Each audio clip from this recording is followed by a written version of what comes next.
وہ کانفیڈنس کیا. میں پھر ان کے پاس کبھی نہیں گیا, میں نے جوائن نہیں کیا. میں ان کو کہا غلطی کر رہے ہو, یہ کیا کر رہے ہو. تو لوگ کہیں گے کہ تم اس کے پیچھے پڑے ہوئے کہ عمران کو ہٹاؤ مجھے بناؤ. نہ پہلے ہمارا ایجنڈا یہ تھا, نہ اب ہمارا ایجنڈا یہ ہے. آئین کے تحفظ کی بات ہم اس وقت بھی کر رہے تھے.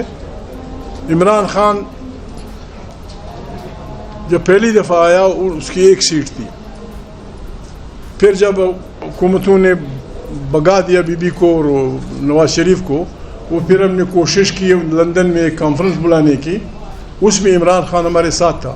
36 پارٹیاں ہم بیٹھے, 36 لندن میں, بشمول نواز شریف, بشمول فلانا. بدقسمتی سے وہاں غلطی ہو گئی, NRO جو بھی ہے. اس کے بعد جب ہم آئے, ہم نے اس الیکشن کا بائیکاٹ کیا جو اس معاہدے کے اسپرٹ کے خلاف تھا.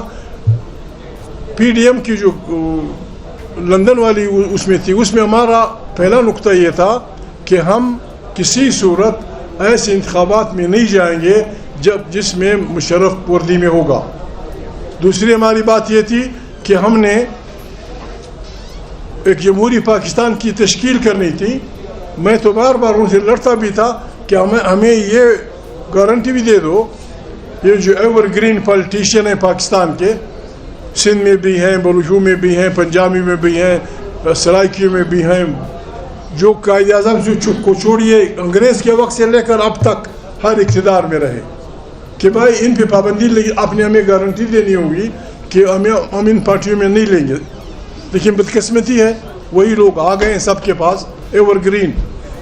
میری تو اس وقت بھی تجویز تھی, ٹائم تھوڑا تھا میں نہیں بول سکا. میرے اب بھی یہ تجویز ہے, یہ جو ایور گرین پالیٹیشین ہیں ان کے تو بالکل خاندانوں پہ 7 پشت تک پابندی لگانی چاہیے, جن کے متعلق محمد علی جناح نے خود کہا. محترم قائد اعظم محمد علی جناح نے اپنے اقتدار کے پہلے دنوں میں کہا کہ میرے جیب میں سارے سکے کوٹے, فیک کوائنز, جن کو انہوں نے فیک کوائنز کہا تھا وہی ابھی تک حکمرانی کر رہے ہیں. اسی لیے مارکیٹ خراب ہو رہا ہے. ہم اس میں کوٹے سکے چلا رہے ہیں. کام والے سکے چلاؤ تو پاکستان چل جائے گا. Thank you. جی بیٹا.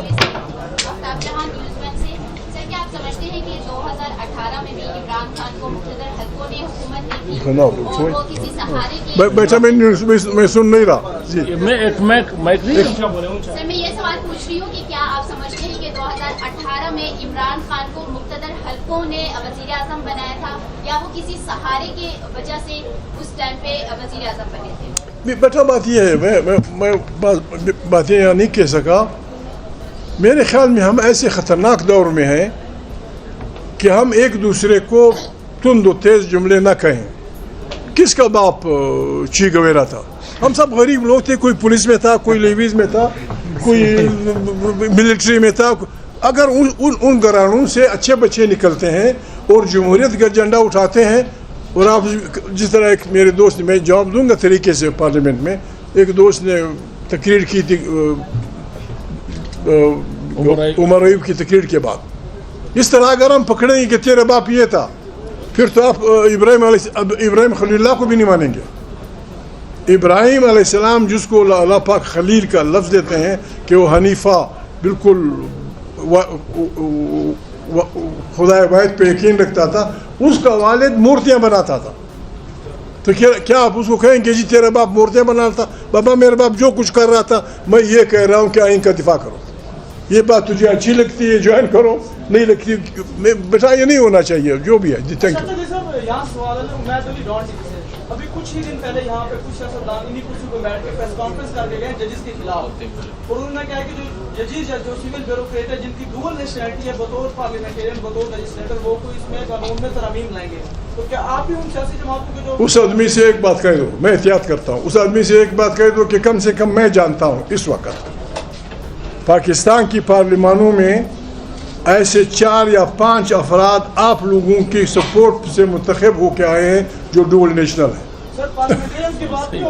جو ڈول نیشنل ہے, میں نام نہیں لیتا. میں اگر چلا جاؤں عدالت 2 دن میں وہ ڈیسیٹ ہو جائیں گے. ججز کی بات کریں,